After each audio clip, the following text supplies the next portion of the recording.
Hello friend, welcome back to my YouTube channel के study में।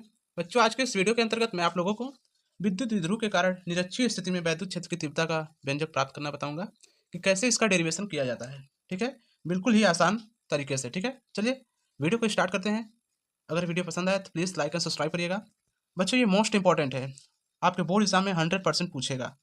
या तो अच्छी पूछेगा या तो निरक्षी पूछेगा। ये तो मैं 100% कह रहा हूँ, इन दोनों में से एक जरूर पूछेगा। ठीक है, तो अच्छी वाला भी मैं बता चुका हूँ इसके पहले वाली वीडियो में, तो आप लोग जाकर चेकआउट कर दीजिएगा।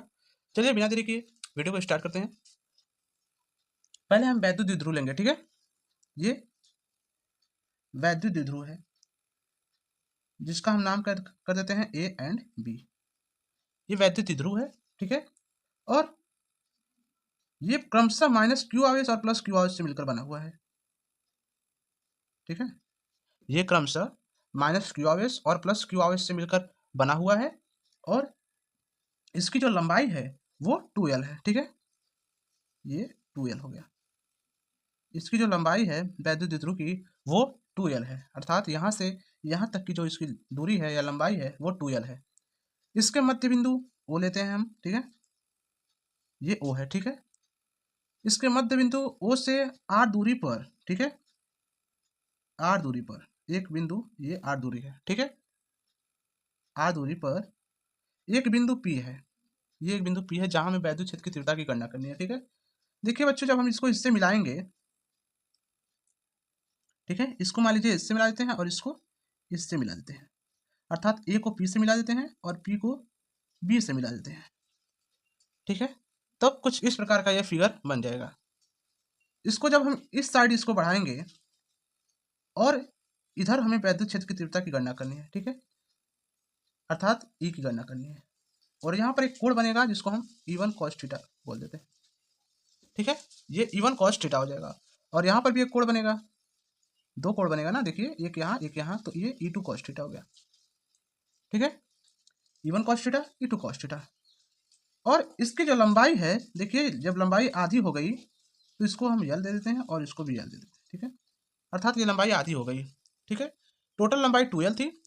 हमने इसके मध्य बिंदु O से बिंदु P, इसके मध्य बिंदु O से r दूरी पे बिंदु P लिया है। ठीक है, जहां हमें वैद्युत क्षेत्र की तीव्रता की गणना करनी है। ठीक है, वैद्युत क्षेत्र की तीव्रता की गणना करनी है।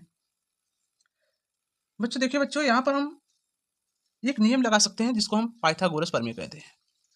पाइथागोरस प्रमेय के माध्यम से हम कण का मान, अर्थात इस वाली भुजा का मान निकाल सकते हैं। ठीक है, तो पाइथागोरस प्रमेय यहाँ लगाते हैं हम लोग, पाइथागोरस परिमेय, परिमेय से। ठीक है, पाइथागोरस परिमेय के अनुसार या पाइथागोरस प्रमेय से हम क्या समझते हैं कि कण पर बना वर्ग, अर्थात कण पर स्क्वायर इक्वल टू लंब पर स्क्वायर। ठीक है, और प्लस आधार पर स्क्वायर।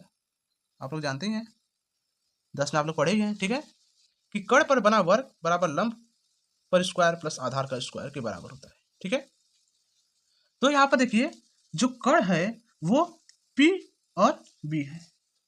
ठीक है, अर्थात देखिए ये इस वाले हम कोण को लेंगे तो ये हमारा कण होगा PB, या तो इधर भी आप ले सकते हैं, तब इधर का जो कण होगा वो AP होगा, जाहिर सी बात है। ठीक है, तो हम PB लेते हैं, तो PB का स्क्वायर, देखिए आप लोग, PB का स्क्वायर बराबर लंब का स्क्वायर। तो इसमें देखिए लंब क्या है, लंब जो हमारा है वो R है। ठीक है, ये जब ये वाला कोण लेंगे तो लंब ये हो जाएगा हमारा और आधार ये होगा। ठीक है, तो जो लंब होगा वो R होगा, अर्थात R का स्क्वायर प्लस, सॉरी दोस्तों, लंब का स्क्वायर प्लस जो आधार था वो L है, तो L का स्क्वायर। ठीक है, अब क्या होगा कि PB इक्वल टू, देखिए बच्चों, जब हम स्क्वायर इधर लाएंगे तो ये कुछ इस प्रकार हो जाएगा, कर्ड़ी में चला जाएगा। ठीक है, तो R का स्क्वायर प्लस L का स्क्वायर, अर्थात हमें PB का मान निकल गया। PB का मान क्या था, PB का मान क्या निकला है, under root R square plus L square. तो हम यहाँ पर लिख सकते हैं, यहाँ पर हम लिख सकते हैं कि अंडर रूट R का स्क्वायर प्लस L का स्क्वायर। ठीक है, और यहाँ पर भी चूंकि ये सेम है, देखिए इसका भी आधार बराबर है, इसका भी लंब बराबर है, तो जो इसका मान आया है उसका इधर भी मान होगा, अर्थात R square plus L square under root में। ठीक है, अब हमें जो डेरिवेशन करने में और आसानी हो गई। ठीक है, चलिए अब डेरिवेशन करते हैं। ये देखिए हमें पीबी का मान ज्ञात हो गया है। अब हमें जहां हमें पीबी का मान मांगेगा वहां पर हम पीबी का मान रख देंगे और इसका डेरिवेशन करेंगे। अब देखिए, अब हम प्लस क्यू आवेश के कारण इस बिंदु पी पर तीव्रता कितनी है और माइनस क्यू आवेश के कारण इस बिंदु पर कितनी तीव्रता है, अब हम उसको ज्ञात करेंगे। चलिए ज्ञात करते हैं। वीडियो थोड़ी सी लेंदी हो सकती है बच्चों, लेकिन आप लोग को पूरे अच्छी तरह से समझ में आ रहा होगा, मुझे पूरी उम्मीद है। ठीक है, चलिए तो हम लोग यहाँ पे लिखेंगे कि प्लस क्यू आवेश के कारण, प्लस क्यू आवेश के कारण, प्लस क्यू आवेश के कारण पी पर तीव्रता कितनी होगी। उसके बाद हम माइनस क्यू आवेश के कारण निकालेंगे। तो प्लस क्यू आवेश के कारण जो तीव्रता होगी वो E1 इक्वल टू, आप लोग कूलाम का नियम पढ़े होंगे, 1/4 पाई एप्सिलॉन नॉट क्यू अपान, देखिए बच्चों, जो बीपी का स्क्वायर अर्थात बीपी का स्क्वायर, प्लस क्यू आवेश के कारण निकाल रहे हैं तो हम बीपी लेंगे, तो उसके बाद E1 इक्वल टू हो जाएगा 1/4 पाई एप्सिलॉन नॉट, जो बीपी का मान आया था वो अंडर रूट में R square plus L square का होल स्क्वायर। ठीक है, ये इसका मान आया था। और ये स्क्वायर क्यों लगा, चूंकि आप कूलाम का नियम पढ़ेंगे तो उसमें आपको दिया रहेगा स्क्वायर इसका। ठीक है, तो स्क्वायर से ये अंडर रूट कट जाएगा, कड़ी कट जाएगी, तो E1 इक्वल टू हो जाएगा 1/4 pi epsilon naught Q upon ये R square plus L square. ठीक है, इसको हम समीकरण नंबर 1 दे देंगे। ये E1 का मान आ गया। अब हम माइनस क्यू आवेश के कारण निकालेंगे। ठीक है बच्चों, ये प्लस क्यू आवेश के कारण था, अब हम माइनस क्यू आवेश के कारण निकालेंगे बिंदु पी पर तीव्रता। माइनस क्यू आवेश के कारण, ठीक है, पी पर तीव्रता।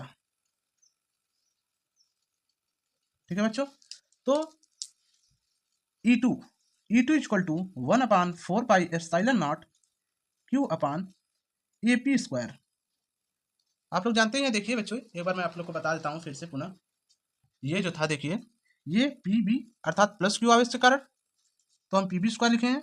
अब इसको जो है, ये जो है त्रिभुज, ये दो ट्राइंगल बनाया ना, एक ये ट्राइंगल है एक ये ट्राइंगल है, तो पहले इस ट्राइंगल का निकाले हैं फिर इस ट्राइंगल का निकाले हैं। तो ए पी का स्क्वायर अर्थात कड़ी में R square plus L square. ठीक है, ये ए पी का मान है, तो यहाँ पर आप ए पी का मान डिनोट कर देते हैं। तो E2 equal to 1/4 pi epsilon naught Q upon under root में R square plus L square. वही बात हुई, ये भी इससे कट जाएगा, तो जो E2 का मान आएगा वो 1/4 pi epsilon naught Q upon R square plus L square. Equation number 2 मान लो। ठीक है, अब आगे चले देखते हैं। अब हम परिणामी तीव्रता निकालेंगे। ठीक है, क्योंकि हमें प्लस क्यू आवेश के कारण बिंदु पी पर तीव्रता का मान ज्ञात हो गया है और माइनस क्यू आवेश के कारण भी ज्ञात हो गया है। अब हम दोनों का परिणामी तीव्रता ज्ञात करेंगे। ठीक है, तो जो परिणामी तीव्रता होगी यहाँ पर हम लोग लिखेंगे कि परिणामी तीव्रता। ठीक है बच्चों, परिणामी तीव्रता जो होगी वो E बराबर E1 cos थीटा, ठीक है, और प्लस E2 cos थीटा, ये परिणामी तीव्रता होगी। अब हम E इक्वल टू E1 का मान हमें पता चल गया है, अर्थात 1/4 pi epsilon naught Q upon R square plus L square. ये E2 का मान है, E1 का मान है। ठीक है, इंटू में cos theta, cos theta confuse में होकेगा, ये देखिए cos थीटा आ गया, और प्लस E2 का मान भी हमें प्राप्त हो गया है 1/4 pi epsilon naught Q upon R square plus L square. ठीक है, इंटू cos थीटा।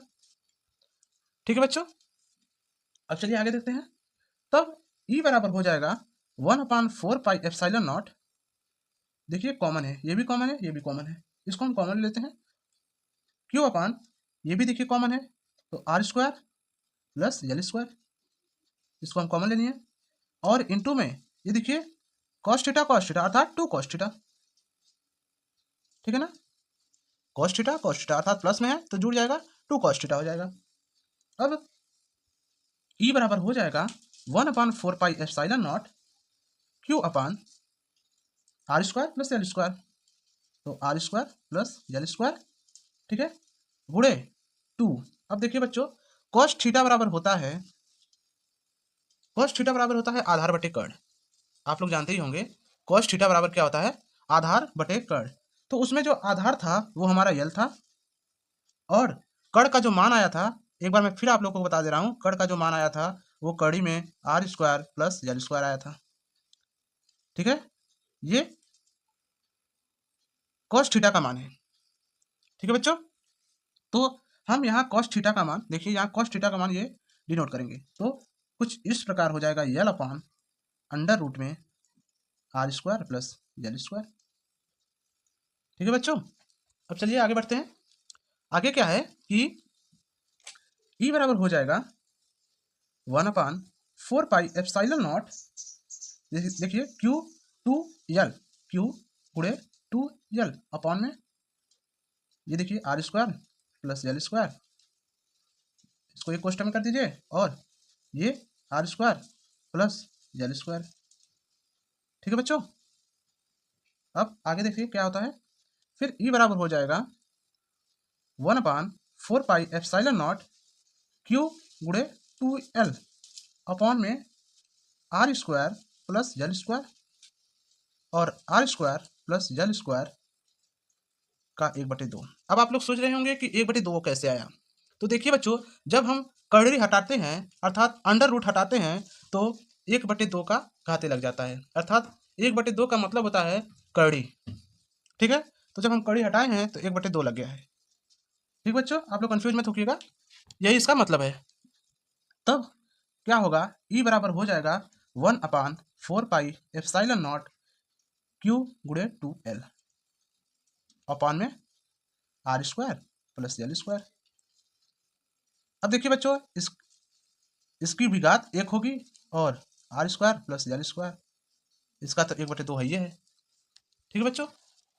तो इसका घात 1 है, ठीक है, ये 1 छुपा रहता है, तो क्या होगा, ई बराबर हो जाएगा 1/4 पाई एप्सिलॉन नॉट क्यू गुणे 2 एल अपॉन, अब देखिए कुछ इस प्रकार होगा, ये दोनों बराबर हैं, R square plus L square, R square plus L square, तो हम इसको इस प्रकार लिख सकते हैं कि R square plus L square 1+1/2, इसको लिख सकते हैं। भाई ये भी बराबर है, ये भी बराबर है, तो इसकी हम घाते जोड़ देते हैं 1+1/2, ठीक है, कोई दिक्कत नहीं ना। चलिए आगे बढ़ते हैं। तो ई बराबर हो जाएगा 1/4 पाई एप्सिलॉन नॉट, ठीक है, आप लोग को दिख रहा है 1/4 पाई एप्सिलॉन नॉट। देखिए बच्चों, 2QL इक्वल टू होता है P, अर्थात वैद्युत द्विध्रुव आघूर्ण, ठीक है बच्चों। जो 2QL होता है वो P के बराबर होता है, आप लोग इसको याद कर लीजिएगा, जो 2QL होता है वो P के बराबर होता है, अर्थात हम इसके स्थान पर हम P लिख सकते हैं, ठीक है बच्चों। तो R square plus L square, देखिए 2 × 2 1 3, अर्थात 3/2। अब इसकी घातें जो हो गई 3/2 हो गई। अब यहाँ हम लोग जानते हैं कि L is more less than R, अर्थात जो यल का मान है वो आर की अपेक्षा में बहुत ही छोटा है, अर्थात नगण्य है, अर्थात 0 है, ठीक है। तो ये कुछ इस प्रकार हो जाएगा कि ई बराबर हो जाएगा 1/4 pi epsilon naught P upon R square 3/2 हो जाएगा। जब यल का मान 0 हो जाएगा तो आर बचेगा, तो आर स्क्वायर की घाते 3/2, ठीक है। अब इसके बाद क्या होगा, अब देखिए बच्चों, इसके बाद ये 2 से कट जाएगा, ठीक है, ये 2 इससे 2 से कट जाएगा, तो ये फॉर्मूला कुछ इस प्रकार हो जाएगा कि ई बराबर 1/4 pi epsilon naught P upon R cube, अर्थात ये 3 बचा तो आर क्यूब हो जाएगा, ये P है, ठीक है बच्चों। यही हमें प्रूफ करना था, यही हमें डेरिवेशन करना था, यही है वैद्युत द्विध्रुव के कारण निरक्षीय स्थिति में वैद्युत क्षेत्र की तीव्रता का सूत्र है, ठीक है। आप लोग इसको बहुत ही लगन के साथ तैयार कर लीजिएगा, क्योंकि ये बोर्ड एग्जाम में 100% पूछे जाते हैं, या तो अच्छी आएगा या तो निरक्षी आएगा, ये तो लिख के दे देता हूँ, क्योंकि हर साल आप कोई भी क्वेश्चन पेपर उठा के देख लीजिए, हर साल ये पूछा ही पूछा है, या तो निरक्षी पूछा रहेगा या तो अच्छी पूछा रहेगा, ठीक है। तो आप लोग, मैं अच्छी भी बना दिया हूँ, इसके पहले वाली वीडियो में आप लोग जाके देख लीजिएगा, और निरक्षी आज बता दिया हूँ, ठीक है। आप लोग इसको तैयार कर लीजिएगा। जय हिंद। ये